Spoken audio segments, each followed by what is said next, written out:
Fall River judge is feeling the heat from animal advocates after his decision to give probation to a Westport couple found guilty of animal abuse.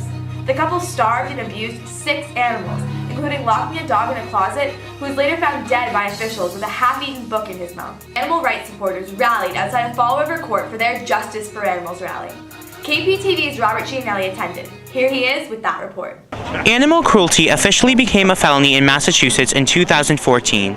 We're here at the Fall River District Courthouse where animal activists have gathered to hold a protest demanding that our state enforces its animal cruelty laws. Here's an animal! Section 77! This is for animals! Animals are! Families do! Animals are! Families do! Animals have always been there for me, and I would like to be there for them. I would like to see maximum sentencing.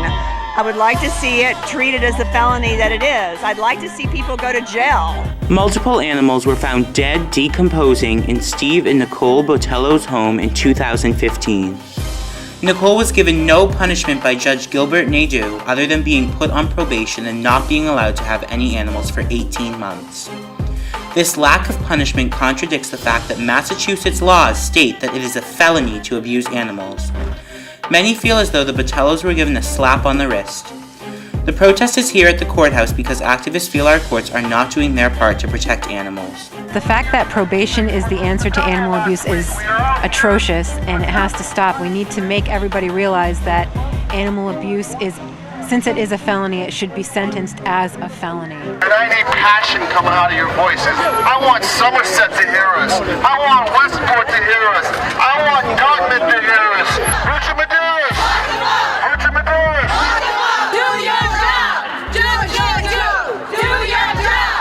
Just do your job! I'm tired of seeing politicians and town officials not doing their job. It's as simple as that. If you want a position in a town or in a state or in a county, figure out what it is and do your job and do it right. We'll be heard! We'll be heard! I want the judge to do his job. I want the DA's office to take animal abuse seriously and prosecute it that way. I also want to see animal advocates in the courtrooms, all across the board, not just cats and dogs. After what happened in Westport, where I live, I believe that every animal is entitled to have an advocate in court to speak for them. No excuse! I'm here to support the public effort to make our Justice Department recognize that they must enforce the law. If they want to change the law, fine, put it through the legislature. As long as this is a felony, it should be treated like a felony. Why is this so important to you? Animals are part of most people's lives. They are creatures who have feelings. They are creatures who need our protection. And it's so sad when people abuse them and there's no one to help them. As a slap on the wrist is not enough, as my sign says. This is a law. The law needs to be enforced. And this is not the end of it. You know, there's hoarding cases, and it's just. And I adopted this rabbit from there, and he's doing amazing. So I'm speaking up for Bosox and all the other animals that were there. Animals are living creatures, and they deserve the same respect, love, and care, and justice that human beings expect. We're here for the animals that can't speak for themselves, particularly in court. We like animal advocacy like they have in Rhode Island and Connecticut. They both have passed bills allowing vets and attorneys to speak for the animals during court cases. Stronger sentencing. It's a felony to be cruel to the animals, to neglect animals. It's a felony and should be judged as such. They're getting way too light sentences. There's no motivation. They're allowed to have animals again, and then eventually a registry for animal abusers. Sure, I'm from Stop the Insanity Westport, and we're here today for 3 reasons. We want to bring attention to the fact that we really need animal advocates in the courtroom. Right now, animals have no voice in the judicial process, and the other states around us, including Rhode Island and Connecticut, have advocates for animals in the courtroom, and we want to see that happening here. I'm tired of these people abusing animals and getting away with it over and over again. And they're going to do it again. It's a cycle. And there's no help for them either. And animals cannot speak for themselves. They were not put on this planet to be treated like this.